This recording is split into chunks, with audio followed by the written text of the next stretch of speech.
Olá, boa tarde. Você está agora com as notícias do Gazeta News. Motoristas de micro-ônibus conveniados à MTU fizeram protesto hoje de manhã no centro de São Paulo. A manifestação não chegou a bloquear a via. Cerca de 50 micro-ônibus ficaram estacionados na Rua Boa Vista, no centro de São Paulo, onde fica a Secretaria de Transportes Metropolitanos. Os motoristas conveniados à MTU reclamam de uma decisão judicial que impede a circulação desses veículos na região da Bacia de Juqueri, nos municípios de Cotia, Itapevi, Jandira, Barueri e Santana do Parnaíba, na Grande São Paulo, onde, segundo o sindicato da categoria, 38 veículos transportam cerca de 500 passageiros por dia cada um. Uma comissão foi atendida na secretaria. Os trabalhadores dizem que estão há quase 15 dias sem poder circular e que alguns veículos chegaram a ser apreendidos. Eles dizem também que a população desses municípios está sofrendo com a falta dessa opção de transporte. 1 em cada 3 brasileiros admite já ter comprado produtos contrabandeados. São Paulo é um dos polos de recepção desse material. A pesquisa aponta ainda que a cidade de São Paulo é o principal polo de receptação dessas mercadorias. Encomendado pelo Instituto Brasileiro de Ética Concorrencial, com o apoio do Movimento em Defesa do Mercado Legal Brasileiro, o estudo revela que para mais da metade dos entrevistados, o preço mais acessível é a principal vantagem da maioria dos produtos comercializados em grandes centros populares, como as regiões da Santa Efigênia e também da 25 de Março. Por outro lado, 43% disseram que a baixa qualidade é a principal desvantagem na hora da compra. Para o Fórum Nacional contra a Pirataria e Ilegalidade, 100 bilhões de reais foram perdidos no ano passado aqui no país por causa do contrabando. Essa pesquisa mostrou uma coisa importante: os brasileiros estão atentos. Mais de 90% dos brasileiros sabem que o consumo de produtos contrabandeados, pirateados, falsificados, ele se deve ao preço que esse produto tem no Brasil, e um componente importantíssimo do preço no Brasil é a altíssima carga tributária. Os roubos de carga a bancos e o tráfico de drogas cresceram em São Paulo no mês passado em relação ao mesmo período do ano passado. Os dados foram divulgados hoje pela Secretaria da Segurança Pública. No estado de São Paulo, o roubo de cargas passou de 702 para 761. A comparação é com abril do ano passado. O roubo a banco subiu de 14 para 20. E o tráfico de drogas passou de 3.461 casos para 3.792.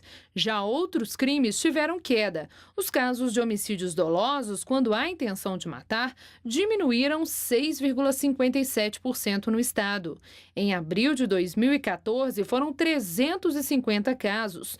Já em abril deste ano, o número de casos caiu para 327. O número de estupros também diminuiu de 909 casos em abril de 2014 para 742 este ano.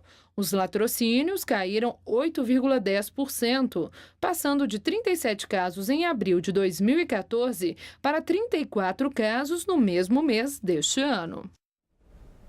A lei que proíbe a circulação de sacolinhas plásticas mudou a rotina dos paulistanos. O primeiro passo para a proteção do meio ambiente foi dado com o uso obrigatório das sacolas biodegradáveis. O problema é que as embalagens de plástico comuns continuam à disposição dos consumidores em outras partes dos supermercados.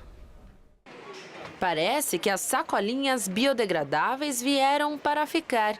Nos supermercados da cidade de São Paulo, os consumidores vêm se adaptando à rotina, mas a novidade ainda divide opiniões. Eu acho que não vai mudar muita coisa, né? Tem que cuidar do meio ambiente, senão nós vamos destruir o planeta. Enquanto as sacolinhas são proibidas e passam por padronização em todo o comércio, supermercados comercializam e utilizam livremente outros tipos de plástico. O mais comum está no setor de frutas e legumes, usado para levar os alimentos para casa. E até mesmo o isopor, presente principalmente em bandejas de frios, continua nas prateleiras. Isopor eu quebro e ponho no saco, põe para o lixeiro levar. Sacos de lixo comuns também continuam a ser vendidos normalmente. Esta empresa de utensílios de limpeza doméstica aposta nesse novo modelo de saco de lixo, o biodegradável. A cor verde do saco sustentável vai ajudar a dona de casa a diferenciar nas prateleiras o saco de lixo tradicional e o sustentável. Eles têm o tempo de decomposição igual exatamente como um plástico tradicional. A diferença é que os sacos sustentáveis são oriundos da cana-de-açúcar. Então, como a cana-de-açúcar é um vegetal, o vegetal é responsável por coletar e captar o gás carbônico da atmosfera, reduzindo então uma camada, uma porcentagem significativa do efeito estufa. Mas com toda a preocupação focada nas sacolinhas plásticas, vale lembrar que elas não são as únicas vilãs para o meio ambiente. O maior problema é o que vai dentro da sacolinha. Afinal, o tempo de decomposição de uma sacola plástica é de 30 a 40 anos. Mas uma lata de alumínio, por exemplo, leva até 100 anos. O tempo de decomposição do isopor na natureza é indeterminado, mas por se tratar de um tipo de plástico, pode girar em torno de 30 anos. Para tentar combater a crise hídrica, o governador de São Paulo, Geraldo Alckmin, inaugurou hoje 2 reservatórios de água na cidade de Itapecerica da Serra, na Grande São Paulo. Segundo o governo, o objetivo é poupar os mananciais paulistas, já que o estoque de água em pontos estratégicos ajuda a reduzir perdas na distribuição e aumenta a regularidade no abastecimento.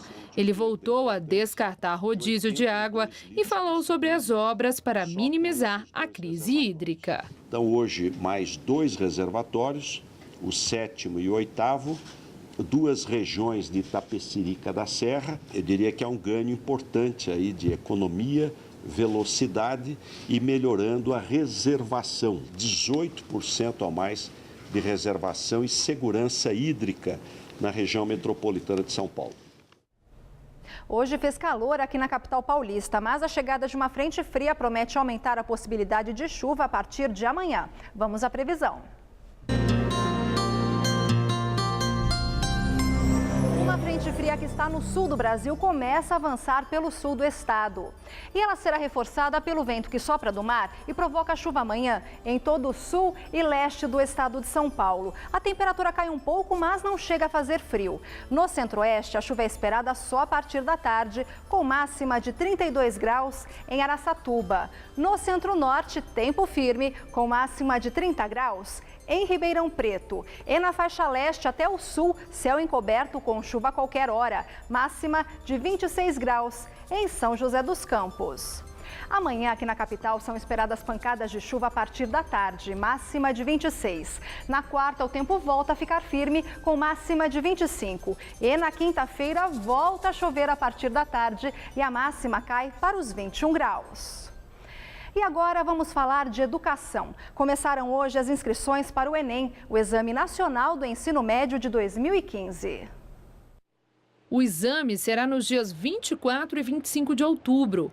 As inscrições vão de hoje até o dia 5 de junho e só serão confirmadas após o pagamento de uma taxa de R$ 63 até o dia 10 de junho.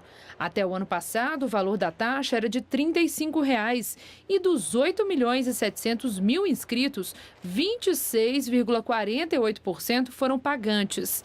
Para diminuir o número de faltas no exame, os alunos que se ausentarem vão ter que pagar para fazer a prova novamente, mesmo que estejam no grupo de isentos. As inscrições devem ser feitas no site do INEP, enem.inep.gov.br. Depois de uma renovação, a Oficina Cultural Casa Mário de Andrade reabriu em São Paulo. O espaço na zona oeste da capital, onde o poeta viveu, recebe agora uma exposição que relembra o principal escritor do movimento modernista brasileiro, 70 anos após sua morte. Uma estátua de metal de 7 metros de altura com o perfil de Mário de Andrade impressiona quem visita a casa onde ele viveu de 1921 até sua morte em 1945. Cada detalhe do sobrado revela ao visitante da mostra A Morada do Coração Partido detalhes importantes da vida do escritor. Além de fotografias e poemas, chamam a atenção cartas inéditas de Mário, seu óculos emblemático e o piano restaurado. A reabertura do espaço faz parte das homenagens aos 70 anos de morte do escritor. A oficina cultural Casa Mário de Andrade fica na Barra Funda e funciona de terça a sábado. E o Gazeta News de hoje fica por aqui. Fique agora com Gazeta Esportiva. Até amanhã.